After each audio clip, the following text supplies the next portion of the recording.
Pada pertemuan hari ini, kita akan belajar materi pemuaian. Apa itu pemuaian? Pemuaian yaitu bertambahnya ukuran suatu benda karena pengaruh perubahan suhu atau bertambahnya ukuran suatu benda karena menerima kalor.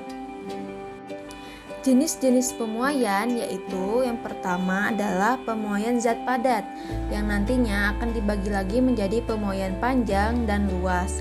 Lalu yang kedua ada pemuaian zat cair dan ketiga yaitu pemuaian zat gas. Lalu apa sih contoh pemuaian zat? Coba kalian lihat gambaran rel kereta api tersebut. Kamu sadar nggak sih, ternyata sambungan antar tiap rel kereta itu nggak dipasang rapat-rapat loh. Kenapa ya bisa begitu? Nah, pemasangan sambungan antar rel kereta api yang nggak rapat ini tentu ada sebabnya. Salah satunya karena rel kereta api akan mengalami pemuaian di siang hari. Nah, makanya nih sambungan tiap rel dipasang agak renggang supaya tetap aman walaupun memuai. Nah, karena pada siang hari suhu udara cenderung panas, maka batang rel akan mengalami pemuaian atau bertambah panjang. Sementara itu, di malam hari batang rel akan menyusut atau bertambah pendek dan kembali karena suhu udara yang dingin. Nah, pemuaian pada batang rel kereta karena suhu yang panas ini dapat menyebabkan saling mendorong antara dua batang rel dan membuat rel tersebut jadi melengkung. Hal ini akan sangat berbahaya.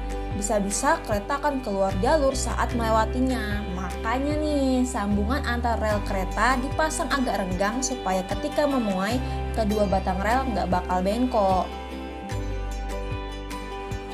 Contoh lainnya yaitu pemasangan kabel listrik yang dipasang dibuat lebih kendur untuk menghindari pemuaian pada siang hari. Karena radiasi sinar matahari, kabel listrik dapat memuai, sehingga jika tidak dipasang kendur akan putus. Sekarang giliranmu untuk memberikan contoh terkait pemuaian zat padat yang kamu temukan dalam kehidupan sehari-hari. Tulis di buku tugasmu ya. Kita masuk ke contoh pemuaian zat cair. Apa sih contoh pemuaian zat cair itu? Zat cair hanya mengalami pemuaian volume saja. Proses pemuaian zat cair lebih cepat dibandingkan dengan pemuaian zat padat. Contoh pemuaian volume zat cair adalah air dalam panci yang dipanaskan di atas kompor. Air yang menerima panas akan mengalami pemuaian volume yang ditandai dengan tinggi muka air dalam panci yang naik.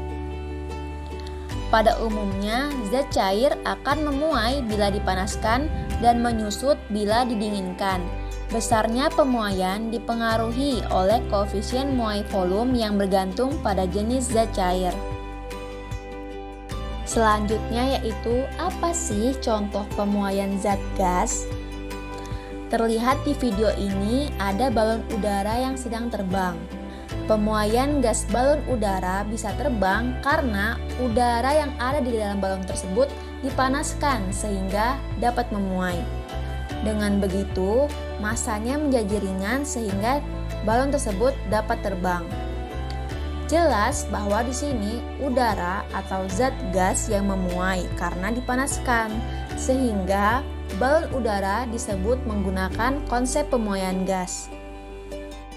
Sekarang giliranmu untuk memberikan contoh mengenai pemuaian zat cair dan pemuaian zat gas yang dapat kamu temukan dalam kehidupan sehari-hari.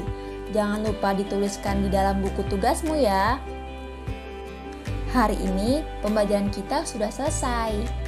Semoga materi mengenai pemuaian ini dapat bermanfaat ya bagi kehidupan kalian sehari-hari. Terima kasih. Selamat bertemu pada pembelajaran selanjutnya.